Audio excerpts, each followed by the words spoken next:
Hey friends, have you ever felt discouraged? Are you feeling discouraged right now? Because I know that I've had some bouts with discouragement in the last few weeks, month. Maybe it has something to do with being stuck at home for a lot of the time. So today we're going to talk about the relationship between goals and hope. And I'm going to help you begin a brainstorm of a list of ideas that will possibly bring you hope. Also, I'm going to tell you a personal story of grief and healing, and then we're going to wrap it all up with, I'm going to help paint a visual picture of a funny situation that makes me smile in our home, and I hope it will make you smile too. Let's do this.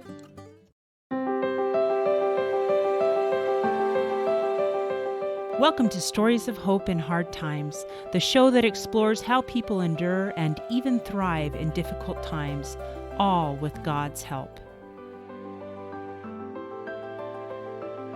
I'm your host, Tamara K. Anderson. Join me on a journey to find inspiring stories of hope and wisdom learned in life's hardest moments. Hello and welcome to another episode of Tamara's Takeaways. I am your host, Tamara K. Anderson, and you are listening to Stories of Hope in Hard Times. Now, last week we had just a wonderful conversation with author Wendy Wilson Spooner, and she talked a lot about family and how none of us grow up in perfect families, but she also talked about never giving up. That was one of her main tips, is that when hard things happen, never give up and believe that you can heal from these hard times. And that is a powerful message, especially for what we are going through right now as citizens of planet Earth. Things have changed. Lives have changed because of COVID-19 or the coronavirus. And I was reading a book last week. I got to preview a book that comes out in June from a friend of mine. And in this book, Dr. Ben Hardy shared a quote that I want to share with you today. He said, "Research shows you cannot have hope without a goal. So you need to have goals so that you can have hope." Now, this podcast is all about having hope.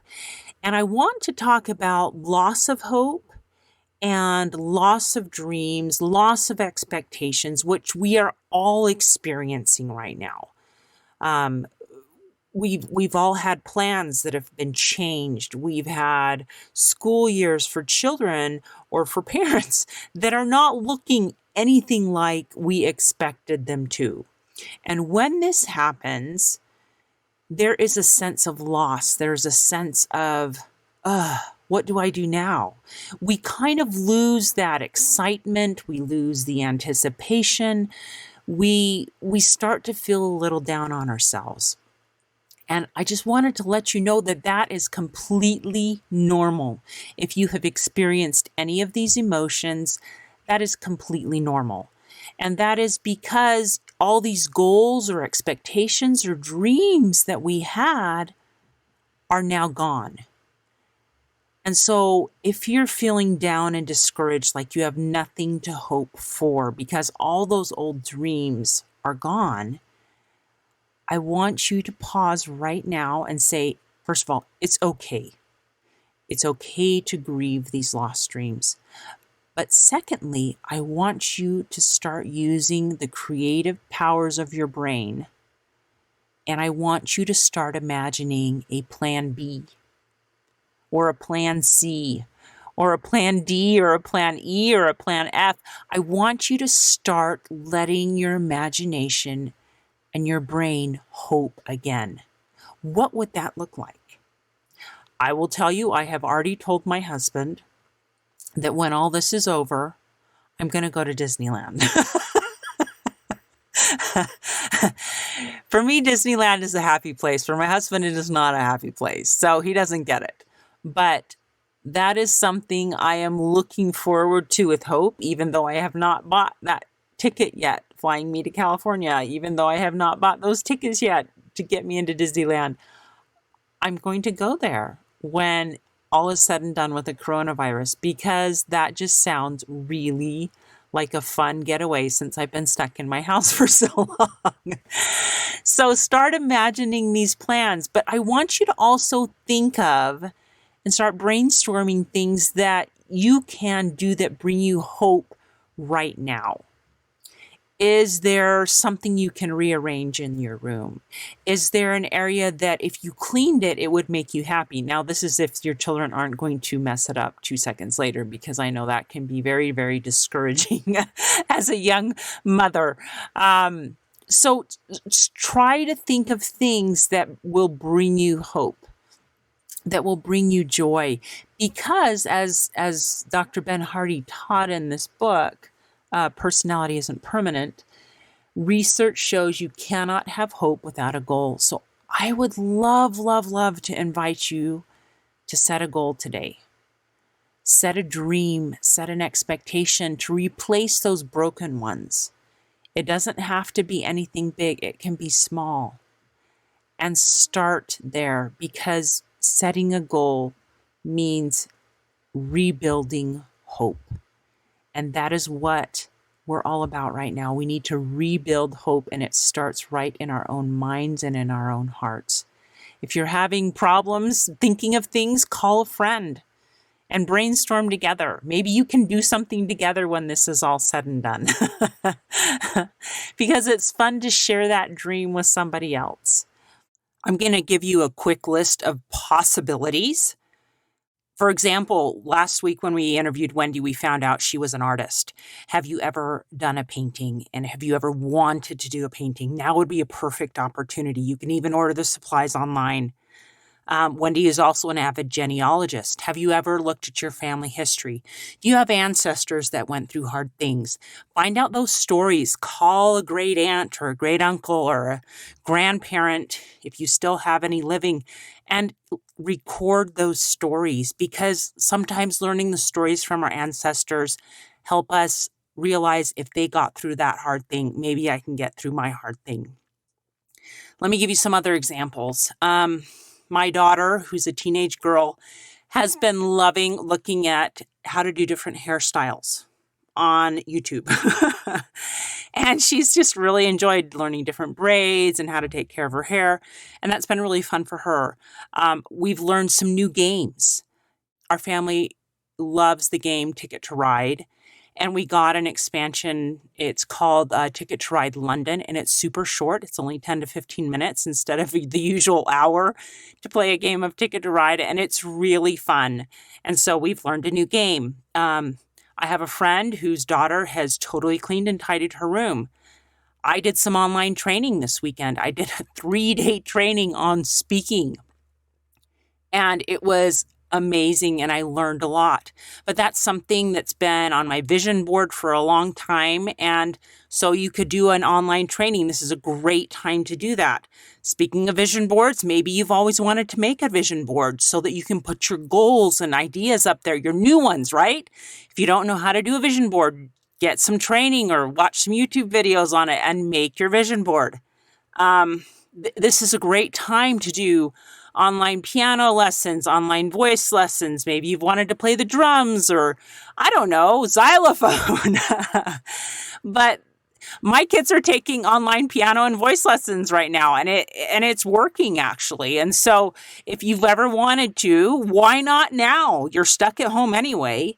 If you've ever wanted to learn to cook, now would be a good time to do that. In fact, I'm going to include my favorite caramel popcorn recipe in the show notes of today's episode so that you can make caramel popcorn. So watch for that. If you have a sewing machine, maybe you want to do some service and learn to make masks. Super simple patterns out there. I'll put a link in the show notes to the ones that we're going to be making with my family. So doing service stuff like that is fantastic. Or find out what masks they need in your area. I'll put links to that. try a different exercise routine. Maybe you've always wanted a flatter stomach or stronger arms or stronger legs. Find a routine and do that. What about learning to edit photos online? Wouldn't that be fun to learn to do? One of my favorite things is going on hikes with my family, and we've done that a couple of times since the quarantine. Obviously, hiking out in nature and at our local state park is just fantastic. We absolutely love it. When you get out there in nature, it almost feels like, what, coronavirus? You don't feel that pressure that we feel now. Read a book for fun. Read a book for self-improvement. If you don't like reading, try an audiobook. If you like to garden, plant some seeds. Even if you have a patio that you could grow it on, if you love tomatoes, grow that. Tomatoes are always better homegrown. Learn to make a card. My daughter is so funny. She, this last week, was looking on VRBO, which is a vacation rental by owner site, and she was looking at little homes that you could rent in Iceland. And I was totally laughing at her, but she was dreaming big. She's like, someday I'm going to go to Iceland and I'm going to stay in a little home like this. This is what I'm talking about, guys. You can have little goals. You can have big goals. Anything like that. I have a planner that I love using.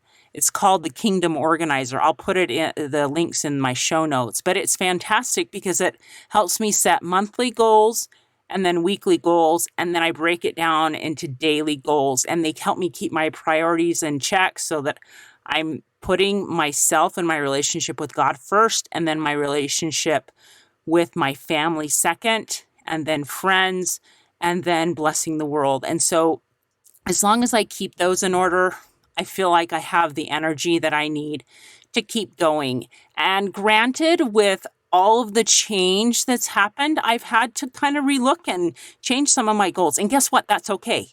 We're talking about setting goals so we have hope. But you can do this. Start brainstorming right now so that you can set goals and you can keep moving forward. We've stopped, we've stalled. Now let's have hope again. Let's start setting some baby goals. Look at the blessings of being home and being stuck at home, and set some amazing goals because you are home. What have you always wanted to do? And start reaching for those goals. Dieter Uchtdorf said, quote, "Each time a hope is fulfilled, it creates confidence and leads to greater hope." End quote. Isn't that fantastic? So every time you fulfill one of these goals or one of these hopes that you set out to attain, you get greater confidence, which leads to greater hope. So once you finish one, set another one. And once you finish that one, set another one, and your confidence and your hope will grow incrementally. So that is my first invitation to you today. Now, a second thing that Wendy talked about in her podcast last week was that healing sometimes takes time. And healing comes, especially for her and in my situation, it comes through Jesus Christ. I have found a lot of hope and healing because of Jesus Christ. And I'm going to take you back to a couple years ago. My husband and I happened to be touring London, England. It was a place that my husband had lived a couple years in England when he was younger, and it was on our bucket list to go to England. And so we actually went with his parents, and we visited London and Liverpool and Manchester, and we just had a great time. But while we were in London, we were touring St. Paul's Cathedral. Just a great day. We're having so much fun. And I came around a corner and I ran smack dab almost into a monument that completely stopped me in my tracks. And that is because this monument meant something to me. And I found myself thinking, oh my word, it really happened. Do you have things like that in your past where all of a sudden something will remind you and you'll think, that was real? That really happened. Sometimes it's traumas in our past. That was what I was experiencing when I found myself face to face with this monument. It happened to be a monument of the fallen soldiers during the Falkland Island War, which happened back in 1982. And if you're like most of the world, this means absolutely nothing to you. You would walk by this monument just like you walk by every other monument or crypt in the basement of St. Paul's Cathedral.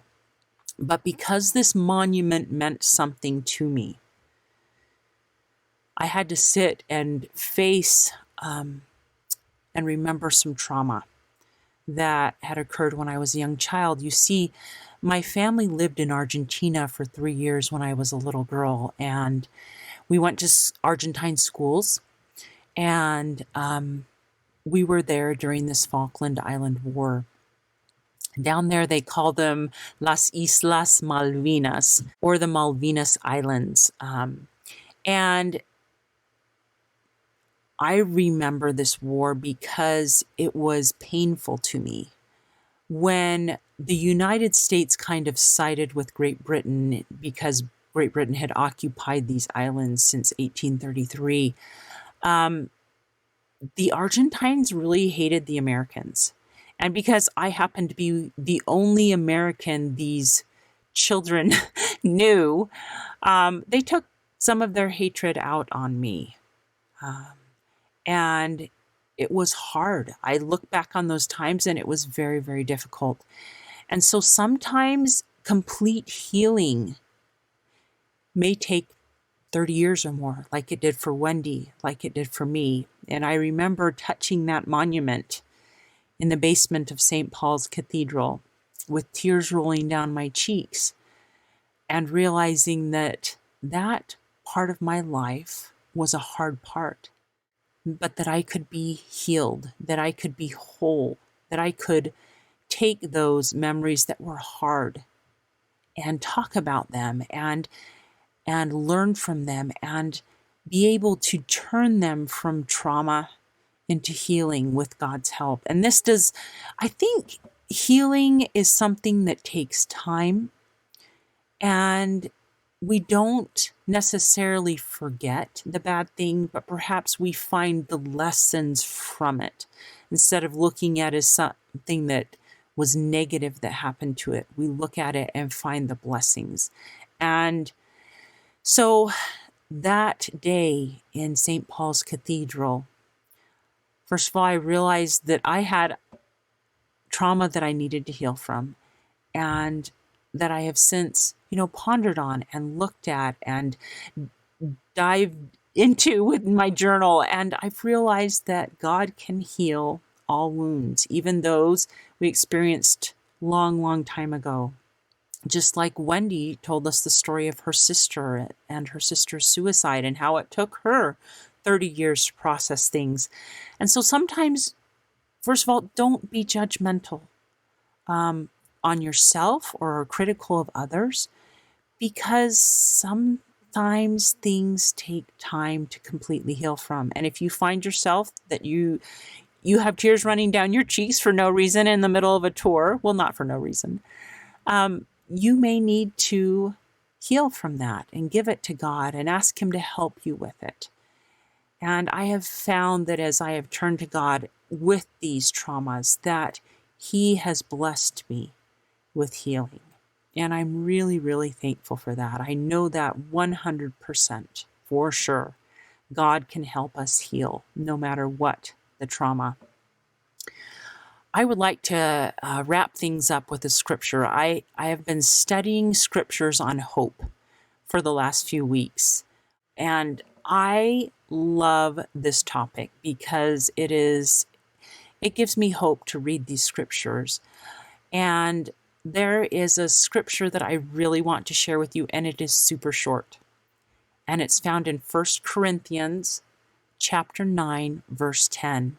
And these 3 words are what I want you to focus on today too. Plow in hope. And you may be wondering, what the heck does that have to do with anything? But at this time, when you are perhaps feeling down or discouraged, I want you to think like a gardener. I want you to plow in hope. I want you to set those goals and dreams. I want you to pretend and imagine that life is moving on. And it will. It will move on. It will reach a new normal. So we're going to plant seeds. Because it's springtime, we're going to plant seeds so that we can harvest hope and dreams in the summertime. For me, as an avid gardener, this means that right now in my kitchen, I have little pots of plants growing all over my kitchen counter. And they bring me joy. And I know that come middle of May, I can finally plant them outside because that's how late our last frost date is here in Utah.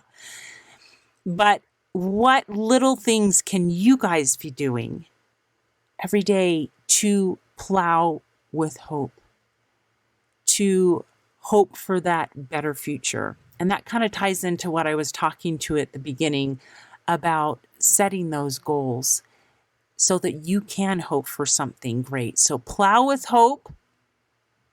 Don't let these hard times keep you down. Set good goals. And remember that if you're struggling with some trauma, that God can help you heal eventually. I'm so thankful for the power of hope. I'm thankful for the power that God has in my life and that He can have in your life too. I want to conclude this episode with something fun. And that is a picture image. And I will try to put a picture of this when I post this podcast in the show notes. One of the things that most of you know about me is I have a son with low functioning autism, and he actually brings me great joy. He is so much fun, and I just love and appreciate him so much. But every morning when he wakes up, he walks downstairs and he sits on the arm of the couch, crisscross applesauce. And he's a big boy, he's 21 and fully grown. And he sits on this arm of our couch, crisscross applesauce. And it is the cutest, sweetest picture. And it brings me joy just to think of him as sitting on this armrest of the couch, crisscross applesauce, because that is not how you and I sit on a couch. We sit on the cushions of the couch, but no, he sits on the armrest. And I don't know how he finds that position comfortable, but he sits there several times a day. And believe it or not, the armrests of my couch, only the right side. He doesn't sit on the left side of the couch armrest. It's the armrest on both of our couches in the living room on the right side. They are bowed. And it is so funny. Our poor little couches have endured years and years. I think we've had these couches for about 8 years, and they've endured 8 years of Nathan sitting on the armrest of the couch as he's grown from preteen to grown adult. And these poor little couches are just bowed and swayed. And anyway, I just hope that image makes you smile and that it brings you happiness and joy in something small and sweet and cute. And he is sweet and he is cute. And do I care that my couches are bowed? No, not really. Because I look at those couches and they make me laugh. So find something that makes you laugh today. Hopefully this made you at least smile a little bit, and have a wonderful and hopeful day. Go make you some fun goals. Hey, thanks so much for listening to today's show. I know that there are many of you out there that are going through a hard time, and I hope you found things that have been useful today as you listen to the podcast. If you would like to access the show notes from today's podcast, visit my website. It is storiesofhopepodcast.com. That is where you'll find favorite quotes from today's episode and shareable memes. And those are fun because you can share them with your friends on social media. You will also find the links mentioned throughout today's episode, so you don't have to remember what those were. And also all the tips that were shared. Sometimes tips are shared so much throughout an episode you forget. What were those great things? So go to the show notes, storiesofhopepodcast.com, to look up these fantastic resources. You know, if someone kept coming to mind during today's episode, perhaps that means that you should share this with them. Maybe there was a story shared or a tip that they really, really need to hear. So go ahead and share this episode with them. May God bless you, especially if you are struggling, with hope to carry on and with the strength to keep going when things get tough. Remember to walk with Christ, and He will help bear that burden. Above all else, remember, God loves you.